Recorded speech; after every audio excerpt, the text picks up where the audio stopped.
गल सुन लुकमान बीमार मैं कोई ना एक अराज गरीब दी मन से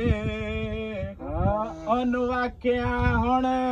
तामत करीबे कदा सा मुलाकात दी बने